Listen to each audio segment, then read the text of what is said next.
हम लोग बड़े सौभाग्यशाली हैं कि हमारे गुरुजनों ने हमें कैसेट के ऊपर निर्भर रहने को आदेश नहीं दिया, परमिशन ही नहीं दी। कैसेट चला दी, जहाँ ऑटोमेटिक मशीन चला दी, ढिंग ढंग ओम जय जगदीश हरे गा दिया ना। हमारे गुरुजनों ने हम लोगों को आदेश दिया है। कलयुग में कीर्तन ही एक प्रधान साधन है, इसलिए भगवान की कीर्ति का वर्णन करना ही होगा, नित्य प्रति कीर्तन करना है। और फिर वैष्णवों से हरि कथा श्रवण करनी है।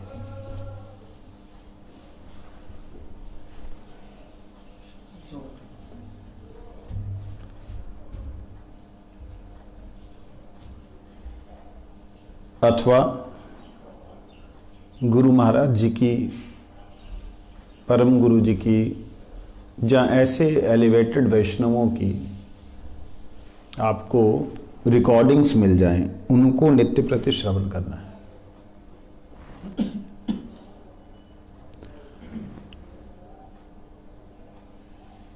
कई बार हम लोग जब रिकॉर्डिंग करने के लिए कैसेट आगे रखते थे तो वो खटक करके आवाज़ होती थी, तो गुरुजी ना वो मतलब ऐसे तो नहीं होते थे, लेकिन गुरुजी एकदम मतलब जो बोलते बोलते टॉपिक में टक करके आवाज हुई ना, फिर उसके बाद में आओ कैसेट चेंज करो, टक करके फिर दबाओ। तो गुरुजी कई बार बोलते थे ये इससे क्या होगा, इधर रिकॉर्ड करो, इधर। तो वही बातें हमारे गुरुजनों की श्रीमद् भगवद गीता में हमारे पास उपलब्ध हैं। हम श्रवण करेंगे। मेरे साथ आप लोग, मैं पहले बोलूंगा फिर आप बोलेंगे। गीता सुगीता कर्तव्या, गीता सुगीता कर्तव्या, किमन्य शास्त्र विस्तरै, यस्वयं पद्मनाभस्य, यस्वयं पद्मनाभस्य मुखपद्मात् विनिसृत, मुखपद्मात् विनिसृत। सर्व उपनिषदो गावो, दुग्धा गोपाल नंदन, पार्थो वत्स सुधीर भोक्ता, दुग्धं गीतामृतं महत्, दुग्धं गीतामृतं महत्। एकं शास्त्रं देवकी पुत्र गीतम्, एको देवो देवकी पुत्र एव, एको मंतरस्तस्य नामानि यानि, कर्मप्य एकं तस्य देवस्य सेवा। श्रीमद् भगवद गीता का हमारे पे बड़ी कृपा हुई थी कि भगवद गीता को हम सब ने स्वाध्याय के रूप में उपनिषद अंक से पहले, उपनिषद चिंतन से पहले हम लोगों ने गीता का पाठ किया था। 18 अध्यायों का 2 बार, है ना, 2 बार पाठ हुआ था। लेकिन अब हम एक एक श्लोक का अर्थ चिंतन करते हुए चलेंगे। आज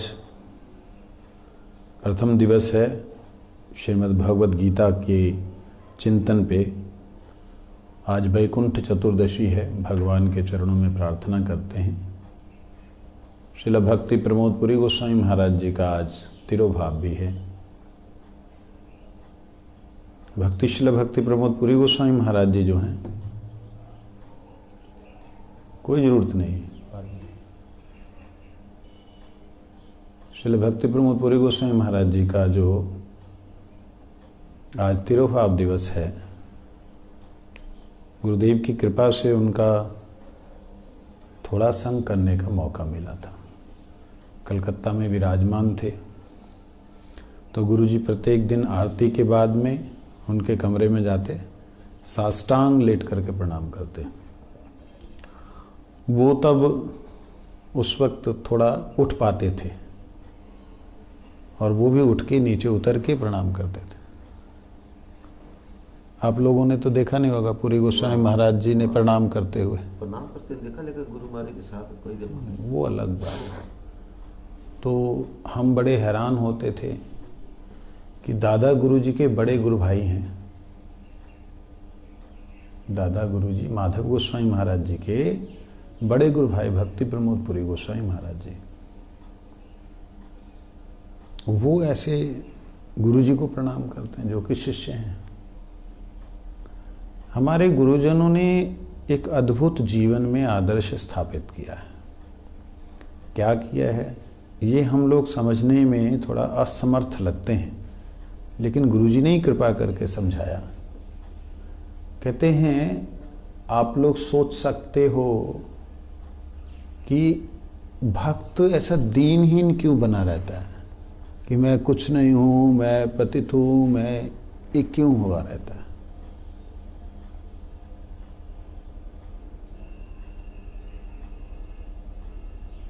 गुरु कहते उसका कारण है वो श्रेष्ठ संग करता है। किसका संग करता है?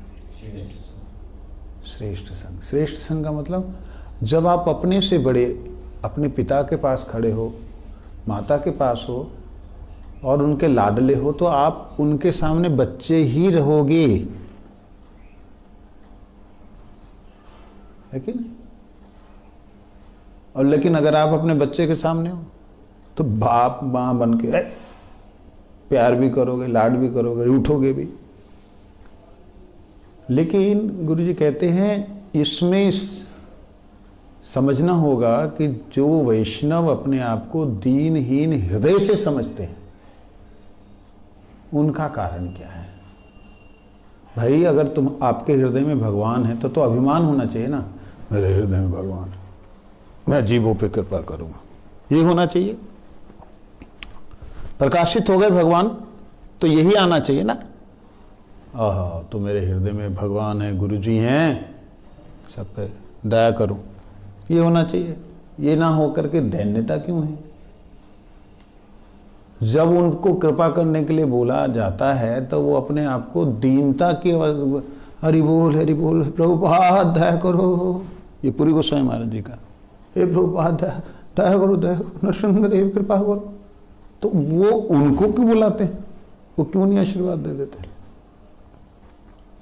गुरुजी ने उदाहरण बड़ा सुंदर दिया था। गुरु कहते अगर आपके पास 10 रुपया है तो आप भिखारी के पास जाएंगे तो आपको लगेगा आपके पास 10 रुपया है। वही 10 रुपया लेकर के जब अरबोंपति व्यक्ति के सामने खड़े हो गए, तुम्हारे पास और कुछ है ही नहीं, 10 ही रुपए तुम्हारी कीमत है। मतलब 10 रुपए की आपके पास में अगर सिर्फ 10 रुपए ही संपत्ति है, उसके पास अगर खड़े हो गए तो कैसे खड़े हो गए? उसके नौकर के भी पीछे खड़े हो गए कि कहीं मौका मिल जाए नौकर से बात करने का। कहते ऐसे ही होता है, जिनको श्रेष्ठ संग मिलता है, जिनको भगवत संग मिलता है, वो अपने आप को दीनहीन ही समझते हैं। ताजपुरी गोस्वामी महाराज जी का तिरोभाव, जो कि उनकी उस स्वरूप को, उस स्वभाव को, उस व्यवहार को, उस शब्दोच्चारण को, उनके वार्तालाप को दिखलाता है। हमारा बड़ा सौभाग्य है हमको उनके दर्शन मिले।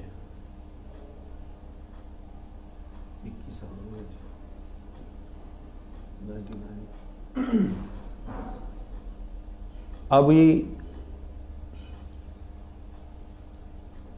पूरी गोस्वामी महाराज जी जब भक्ति सिद्धांत सरस्वती गोस्वामी ठाकुर प्रभुपाद जी के पास आए,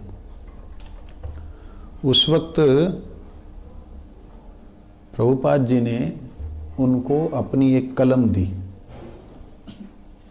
इससे आप प्रूफ रीडिंग कीजिए, जिससे आप ग्रंथों को लिखिए। तो उन्होंने उसको आशीर्वाद समझ के मस्तक से लगाया कि प्रभुपाद ने दी, और कहते हैं कि जब तक वह थोड़ी सी भी होश में थे शारीरिक रूप से, तब तक उनकी कलम नहीं रुकी।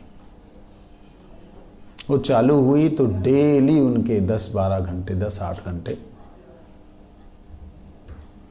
प्रूफ रीडिंग में या राइटिंग में जाएंगे। प्रूफ रीडिंग या राइटिंग, प्रूफ रीडिंग या राइटिंग। प्रभुपाद जी के ग्रंथों को करने के बाद में जब भक्ति सिद्धांत सरस्वती गोस्वामी ठाकुर जी नित्य लीला में प्रवेश हुए, उसके बाद में थोड़ा अंधकार सा दिखाई देने लगा। जो उनके नित्य परिकरगण थे, उन्हें लगा कि अब कहाँ क्या होगा। तो वो जब अंधकार दिखाई देने लगा उस समय पूरी गोस्वामी महाराज जी कुछ दिन तो रहे मूल मठ में, उसके बाद बाहर निकल गए। कहाँ रहेंगे, कैसे रहेंगे। परम गुरु जी ने उनके चरणों में साष्टांग प्रणाम किया। उन्होंने भी कहा आप क्या कर रहे हैं। हालांकि कुछ लोग इस चीज को समझ नहीं पाते,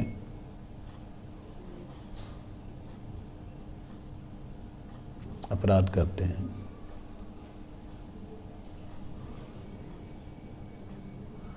तो आप क्या कर रहे हैं। कहते देखिए, परम गुरु जी बोलते हैं हमारे गुरुदेव चले गए, मैं अब किसके आश्रय में रहूंगा।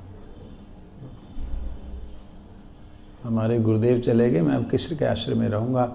आप गुरु जी के निजजन हो, आप गुरु जी के चरणाश्रित हो। परम गुरु जी अपने बड़े गुरु भाई से बोल रहे हैं, आप उनके चरणाश्रित हो, आप ही मेरे को स्वीकार करें। उनके पास जगह नहीं, परम गुरु जी के पास मठ है, रास बिहारी एवेन्यू, आप मुझे स्वीकार करें। कहते आप ऐसा क्यों बोलते हैं। कहते आपके चरणों में निवेदन है कि आप मठ में चलिए, वहाँ रहिए। आपके रहने से मेरे को ऐसा लगेगा प्रभुपाद मेरे ऊपर हैं। अपने गुरु भाइयों में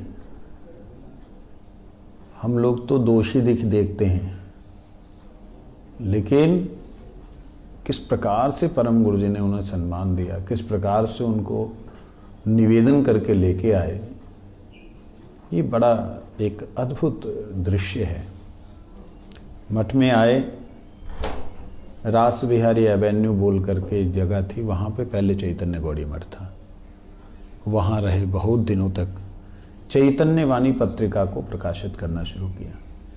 उसके मूल एडिटर रूप से श्रील भक्ति प्रमोद पुरी गोस्वामी महाराज जी रहे। लगभग 92 तक, शायद 92 तक ना मठ में, 94 तक जो है मठ में रहे, चैतन्य गौड़ी मठ में रहे। हालांकि तब तक उनके 3 आश्रम बन गए थे, कालना में और कालना, एक मायापुर में जगह ले ली थी। 3 जगह हो गया था, लेकिन वह हमेशा ही परम गुरु जी के साथ में रहना चाहते थे, गुरु जी के साथ रहना चाहते थे। पूरी गोस्वामी महाराज जी की दैन्यता देखिए, हम लोग कल्पना भी नहीं कर सकते। हम मतलब कई बार ऐसे लगता है कि हम उनकी जुत्ती भी नहीं बन पाए, जुत्ती।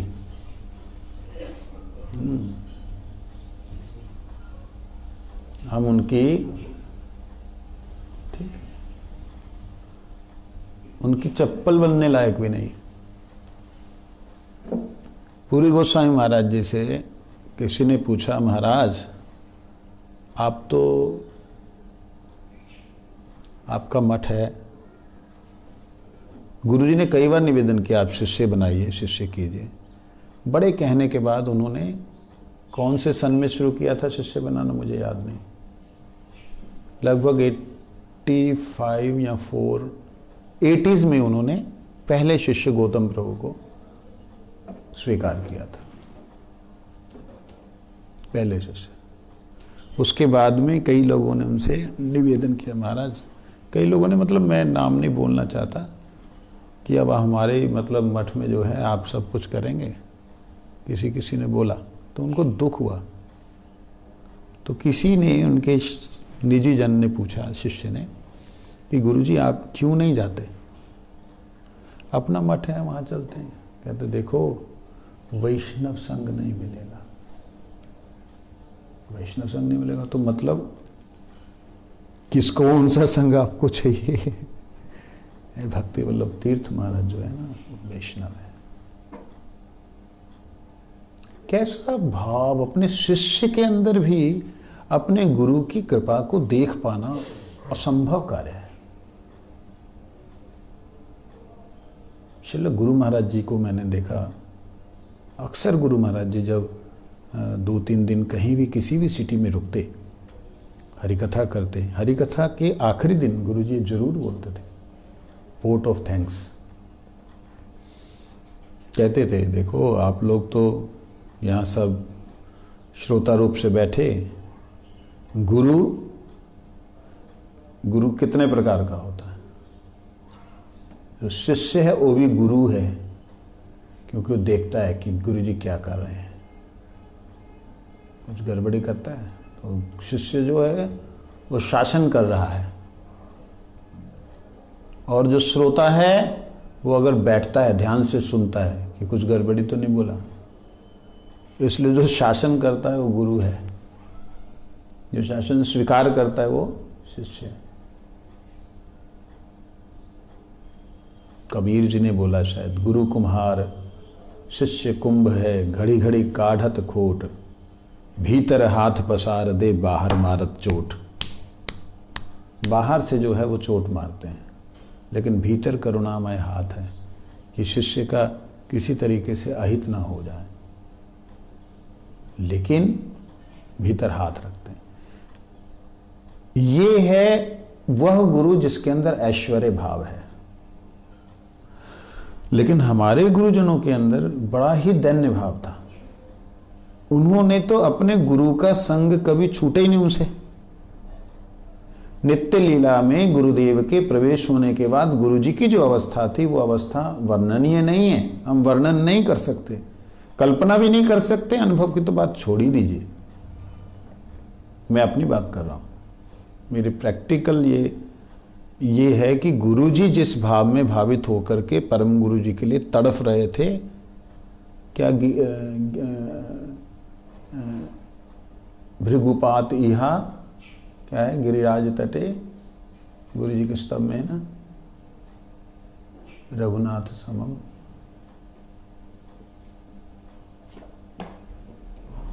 तो देखना उसमें ऐसा गुरुजी का अपने गुरुजी के लिए विरह, उससे तो यही लगता है कि गुरुजी को यह ज्ञान हो गया कि गुरुजी परम गुरुजी चले गए, है ना।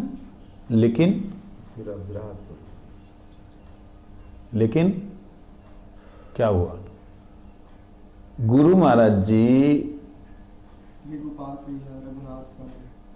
भृगुपात इहा रघुनाथ समम, हरिसेवक पूर्ण प्राण कृतो, हाँ, प्रणमामि सदा गुरु। अरे उससे पहले क्या, विरहार्थ हृदाहृत गुरु गिरिराज तटे।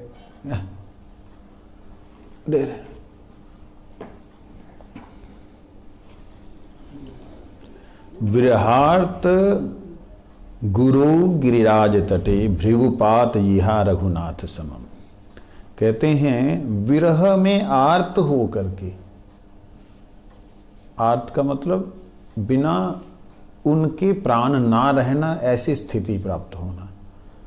मछली जैसे तड़पती है जल के बिना, विरहार्थ गुरोर, गुरु के विरह में गिरिराज के तट पर ऐसे गिरे जैसे कोई पर्वत गिरता है। भृगुपात यहा, जैसे रघुनाथ दास गोस्वामी बार बार सोचते थे गिरिराज जी के ऊपर से कूद जाऊं, प्राण छोड़ दूं।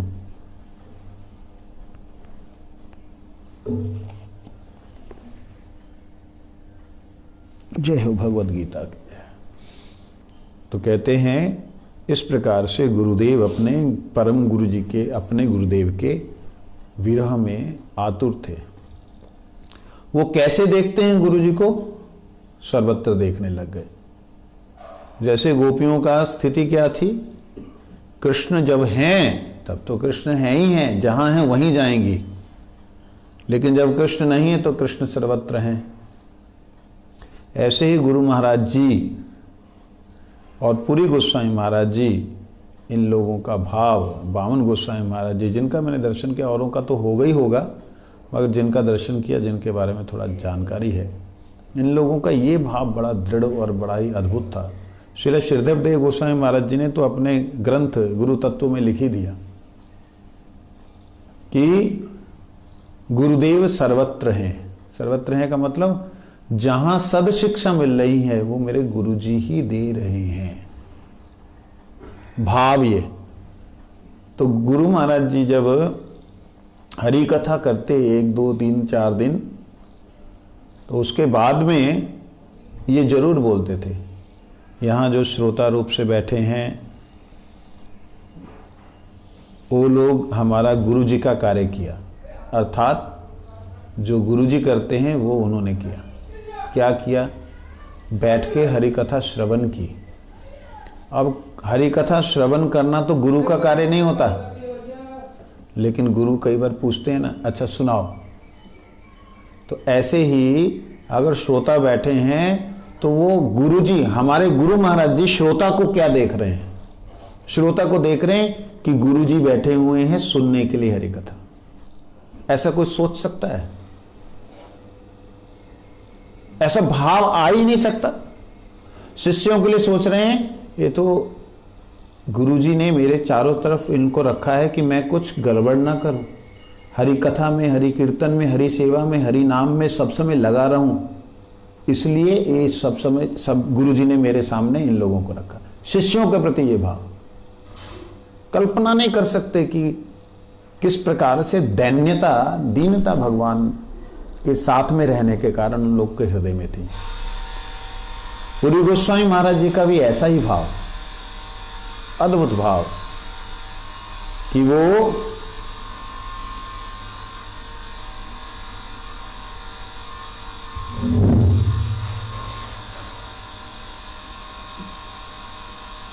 हरि बोल कि वो जो है अपने शिष्यों के प्रति भी थोड़ी देर 10 मिनट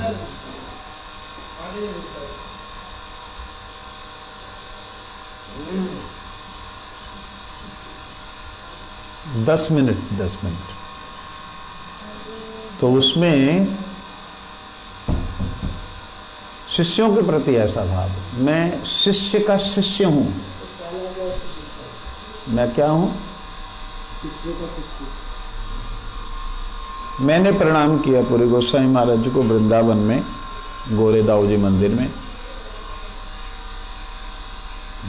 ना, क्या नाम दाऊ जी का? पुराना दाऊ जी मंदिर। वहाँ प्रणाम किया, गया। महावन में रहता था तो प्रणाम करके मैं उठा, मस्तक अपना मैंने उनके चरणों में लगाया। कहते हरि बोल हरि बोल हरि बोल हरि बोल। मैं चरणों में मस्तक लगा रहा हूँ तो घबरा रहे हैं, प्रभुपाद प्रभुपाद प्रभुपाद। मैंने उनसे निवेदन किया कि गुरुदेव, पहले उन्होंने मेरा परिचय पूछा, कौन हो? कौन? मैंने कहा कि मैं ओम विष्णुपाद भक्ति वल्लभ तीर्थ गोस्वामी महाराज का शिष्य। हरि बोल हरि बोल, बड़ा मतलब आह्लादित होकर के बोल रहे, हरि बोल गुरुदेव गुरुदेव। मैंने कहा, उनके चरणों में नीचे था, वो ऐसे ऐसे रहते थे। मैंने कहा आप कृपा करें, जैसे मेरा जहाँ हूँ वहाँ से आगे जा पाऊँ या ना पाऊँ, लेकिन यहाँ से नीचे ना आऊँ, मैं वापस संसार में ना जाऊँ। तो वो उनकी आंखों में आंसू आ गए और बड़े अद्भुत स्वरों में उन्होंने कहा, हे प्रभुपाद प्रभुपाद, एमन लोग चाहे ना, एमन लोग चाहे ना, कृपा करो नरसिंहदेव कृपा करो। ओहो, आज भी वो मतलब वो शब्दों को कानों में जब गूंजते हैं ना, तो आज भी रोमांच होता है कि वो किस प्रकार से उन्होंने अंतरात्मा से भगवान को प्रार्थना की कि ऐसा हर कोई चाहता नहीं है,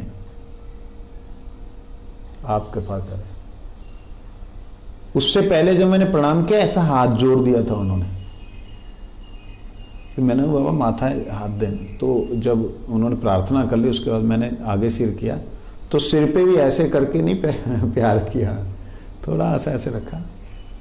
तब मैंने पिताजी का परिचय दिया। ओ पांडे प्रभु, हाँ। फिर थोड़ा नज़दीक बुला के उन्होंने आशीर्वाद दिया। तो कहने का मेरा अभिप्राय, शिष्य उन्होंने दिखे ही नहीं, और हम लोग अपने गुरु भाई को भी ऐसा सोचते हैं हमारे अधीन है, हमसे छोटा है। मैं अपनी बात कर रहा हूं, ऐसा लगता है। गुरु भाई छोड़ो, कई लोग ऐसे गुरुजनों के शिष्य हैं जो कि हमारे गुरुजी के गुरुजन, मतलब एक दृष्टि से जैसे हमारे गुरु भाइयों की, मतलब गुरु वर्गों में गिने जाते हैं। जैसे हमारे राधा कुंड में तपस्वी महाराज हैं, संत गोसाई महाराज के शिष्य हैं। संत गोसाई महाराज हमारे गुरुजी के चाचा गुरुजी, मतलब, लेकिन मैं उनको अपने से छोटा समझता हूं, जो कि दुर्भाग्यपूर्ण है। माला हाथ में लेके प्रणाम नहीं करते हैं, बहुत बार समझाया। तो उनको छोटा समझता हूं अपना, वैसे ही व्यवहार करता हूं जो सर्वथा अनुचित देखा जाता है श्रील गुरुदेव और पूरी गोस्वामी महाराज जी के चरित्र में। गुरुदेव ने भी, मेरे को पूरी तरह याद है, मैं मतलब कई घटनाएं भूल नहीं सकता हूं। हमेशा गुरुदेव जब हम लोग प्रणाम करते थे, हरे कृष्ण हरि बोल, ऐसा बोलते थे। लेकिन एक दिन मैंने प्रणाम किया तो गुरुजी ना जाने अपने किस भाव में थे, मैं उस भाव को नहीं समझ पाया। तो गुरुजी भी ऐसे कर रहे हैं, हरि बोल हरे कृष्ण। मैं उठा, जब तो मैं तो सेकंड में उठ गया, मंत्र पूरा बोलना था, तो गुरुजी ऐसे धरती पे ऐसे कर रहे हैं, बैठे बैठे। नीचे सोते थे ना पहले, बेड पे नहीं सोते थे, जैसे धरती पे ही सोते थे। तो उसके ऊपर थोड़ा उनका अपना बिस्तर बंद रहता, बंद बिस्तर, क्या बोलते उसको, बंद बिस्तर, बिस्तर बंद रहता था अपना, वो ऐसे पैक हो जाता था, वो कंधे पे लाद के हम लोग ले जाते थे, तो उसी पे सोते थे। हाँ, तो वहाँ ऐसे कर रहे हैं। मैंने, गुरुजी आप क्या कर रहे हैं? तो गुरुजी थोड़ा भाव में, मतलब जैसे उनको मैं क्या कर रहा, जैसे वो भाव से जैसे खंडित करना होता ना, ऐसे हो गया। ओ अच्छा तुम है। मैं हैरान हो गया कि ये कैसा होगा ना, ये कैसा।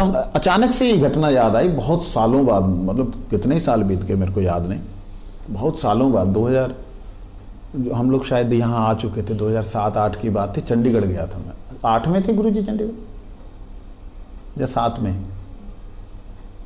हैं? 8 थे, 2008 में। तो वहाँ वो मतलब उनका भाव ही कुछ और था। मैंने कहा गुरुजी आपका हाथ जोड़, और तुम है। तो उन्होंने किसको देखा? मेरे को देख रहे हैं, आते हुए पहचान रहे हैं, देख रहे हैं, पहचान रहे हैं, कोई ऐसा नहीं है कि वो, लेकिन क्या भाव रहा होगा मुझे नहीं मालूम। इन लोगों के भाव नहीं समझ सकते। जो शिष्य को शिष्य समझे ही ना, जो शिष्य को ये समझे कि ये लोग मेरे को, गुरुदेव ने जो है इन लोगों को मेरे संरक्षण के लिए रखा है, कहीं मैं इधर उधर कुछ ना करूं। क्या भाव, अत्यद्भुत। ये हमारे लिए थे, लेकिन पता नहीं कब ये सब प्रकाशित होंगे, हृदय में आएंगे। तो आज पूरी गोस्वामी महाराज जी के अभय चरणों में साष्टांग दंडवत प्रणाम करते हुए, हाँ एक बार और भी मैंने देखा, हरि कथा करते हुए पूरी गोस्वामी महाराज जी आंख बंद करके हरि कथा करते थे, आंख बंद करके सारी हरि कथा 1, 1.5, 2 घंटा जो बोलेंगे आंख बंद करके बोलेंगे, और बड़े प्रेम में, बड़े भाव में विभोर होकर के। मतलब उनके उस भाव को मैं कहीं अगर झलक देख पाता हूँ, पूर्ण भाव तो नहीं लेकिन झलक देख पाता हूँ, तो हमारे एक परम आदरणीय वर्तमान में जिनकी आंखें अंधी हैं, क्या नाम उनका, श्री राग, क्या नाम उनका है, जो है मठ में नहीं, हाँ क्या नाम उनका महाराज याद है? राम श्री परम पूजनीय श्री राम भद्राचार्य जी। आहा, जैसे वो करते हैं ना कथा, ये तो मुस्कुराते हुए करते हैं, लेकिन पूरी गोस्वामी महाराज जी रोते हुए करते थे। आहा, और जो मैं झलक देख पाता हूं उनमें, वो पूरा भाव। तो श्री राम जी सिया जी के साथ जब आ रहे हैं, ऐसे ही पूरी गोस्वामी महाराज जी को देखा। वो मैं थोड़ा अभिनय कर रहा हूं, क्षमा चाहूंगा। उनका मतलब आप लोगों ने दर्शन नहीं किया, लेकिन उनका भाव किस प्रकार का था, मैं थोड़ा अभिनय करने का प्रयास कर रहा हूं, जो कि अनुचित भी है और उचित भी है। उचित इसलिए कि आप लोगों को एक झलकी उनकी प्राप्त हो, अनुचित इसलिए कि उनका अभिनय कभी भी गुरुवर्गों का नहीं करना चाहिए। तो वो पूरी गोस्वामी महाराज बोल रहे हैं, आंख बंद की हुई है तो कृष्ण लीला बोल रहे हैं। गोपियां छोड़ के चली गई, तो वो जो गोपियां छोड़ के चली गई तो उसमें भाव में भावित होके इतना डूब गए मानो वो खुद उन गोपियों के बीच में, गोपियों को छोड़ के कृष्ण चले गए हैं, वो खुद उन गोपियों के बीच में हैं, इस तरीके से विलख रहे हैं, आंखें बंद हैं। एक बार गुरु महाराज जी ने पूरी गोस्वामी महाराज से पूछा, महाराज जी आप आंख बंद करके कथा क्यों करते हैं? तो पूरी गोस्वामी महाराज ने बोला, ये भी कलकत्ता में गुरुजी ने सुनाया ये घटना को। पूरी गोस्वामी महाराज बोलते, क्या करेगा, हम हरि कथा बोलते हैं तो जो श्रोता लोग है, कोई सो जाता है, कोई इधर उधर देखता है, कोई उठ के चला जाता है, इसलिए आंख बंद करने से ठाकुर जी को सुनाता है, उनको देखता है, गुरु जी को सुनाते हैं। ये क्या भाव है, नहीं अद्भुत। हम ऐसे गुरुजनों के शिष्य हैं और सौभाग्य रहा कि उनका थोड़ा संग मिला। ये गुरुजी ने क्यों ये घटना सुनाई कि हमने ऐसे पूछा बताया, वो हुआ ये जिसको गुरुजी बोल के देख करके बोल रहे थे, उसको कोई सेवा की जरूरत पड़ गई होगी, वो उठ के डंग करके चला गया। जिसको दूसरे को देख रहे थे वो सोने लग गया। तो गुरुजी बोले, इसीलिए पूरे गोस्वामी महाराज आंख बंद करके हरिकथा करते। मैं वहां बैठा हुआ था, इसलिए वो ऐसे करते। अच्छा, तब मेरे को बिल्कुल भी आंखें मेरी झपकी नहीं मारती थी जब, अब तो शायद निद्रा आ जाती है, लेकिन तब ऐसी थी कि जब भी कथा होती थी मैं बिल्कुल ध्यान से सुनता था, नींद नहीं आती थी। और जब चंडीगढ़ मठ में हमारे परम पूज्यपाद निष्किंचन महाराज जी जब सवेरे की क्लास लेते थे ना, बिल्कुल ये वाली, जैसे वो सो रहा है ना हाँ ऐसे ही होता था, बिल्कुल सेम ऐसे ही तो ऐसे होता था। देखिए हमारा, मैं तो कई बार सोचता हूँ हम लोगों का कितना सौभाग्य है कि हमें ऐसे गुरुपाद पद्म मिले जिनको कोशिश करके भी दोष ढूंढने से दोष नहीं निकाल सकते। मैं जल्दी से किसी पे श्रद्धा करने वाला जीव नहीं हूं, मेरी एक अलग ही तरह की वो है, नेचर है या नस्ल है, जब मर्जी कहो, पता नहीं, भगवान जाने। मैं जल्दी से श्रद्धा नहीं कर पाता। श्रील गुरु जी सारा दिन हरि कथा हरि कीर्तन में है, कोई ना कोई मिलने आ रहा है। मेरे मन में आया कि गुरु जी हरि नाम कब करते होंगे, टाइम तो मिलता ही नहीं। मैं, देवकी नंदन और चंद्रशेखर प्रभु, हम सब ब्रह्मचारी, जलंधर मठ की बात है, वो पिछले वाले कमरों में गुरुजी रहते थे, हम बाहर रहते थे। अप्रैल महीना वो समय हो गया, तो उसमें गुरुजी की हम सो गए सब लोग, तो लगभग 1:30 बजे नींद खुली मेरी। तो मैंने चंद्रशेखर प्रभु विष्णु महाराज जी को, जो हमारे वर्तमान में विष्णु महाराज नाम, उनको बोला, मैं महाराज जी, प्रभु जी क्या हुआ? मैं गुरुजी के कमरे की लाइट जल रही, कोई परेशानी है क्या? तब हमने देखा पर्दा ऐसे ऐसे पंखे से हिल रहा था, तो ऐसे करके हमने देखा गुरुजी माला लेकर के इधर से उधर घूम घूम के हरि नाम कर रहे हैं, क्योंकि दिन में हरि नाम नहीं कर पाए। 1:30 बजे की बात होगी। हमारे तो मैंने कहा अरे कमाल है। मैं थोड़ा सा हाँ, गुरुजी से मेरा मित्रवत स्वभाव व्यवहार था, हालांकि वो होना नहीं चाहिए, लेकिन गुरुजी की कृपा से थोड़ा सा मैं पूछ लेता था कई बातें। मैंने गुरुजी से बोला, वाह सॉरी माफ करना गुरुदेव, मैंने बोलना चाहा कि गुरुजी से पूछूं कि आप क्यों हरि नाम करते, आप तो सिद्ध महापुरुष हैं, आपको तो जरूरत ही नहीं है करने की। गुरुजी ने स्वयं हरि कथा में बोल दिया। मैंने पूछना था, पूछा नहीं, गुरुजी ने मेरे स्वयं हरि कथा में बोल दिया। गुरुजी कहते हम चिंता कर सकता है कि गुरुजी रात को जागृत होकर के हरि नाम क्यों करता है। हमने देखा अपना गुरुजी को, अपने गुरुजी की बात बता रहे हैं, ये नहीं बोले कि मैं कर रहा हूं।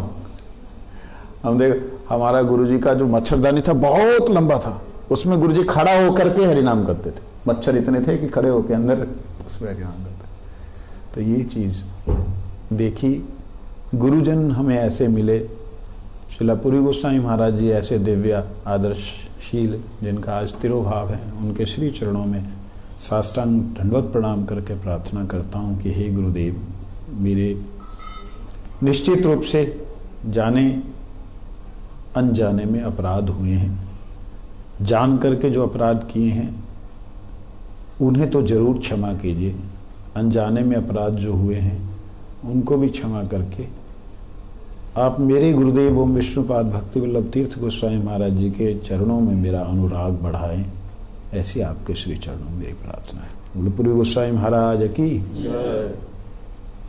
हरि हराय नमः, कृष्ण यादवाय नमः, यादवाय माधवाय केशवाय नमः, गोपाल गोविंद राम श्री मधुसूदन, गिरिधारी गोपीनाथ मदन मोहन, श्री चैतन्य नित्यानंद श्री अद्वैत सीता, हरि गुरु वैष्णव भागवत गीता, जय रूप सनातन भक्त रघुनाथ, श्री जीव गोपाल भट्ट दास रघुनाथ।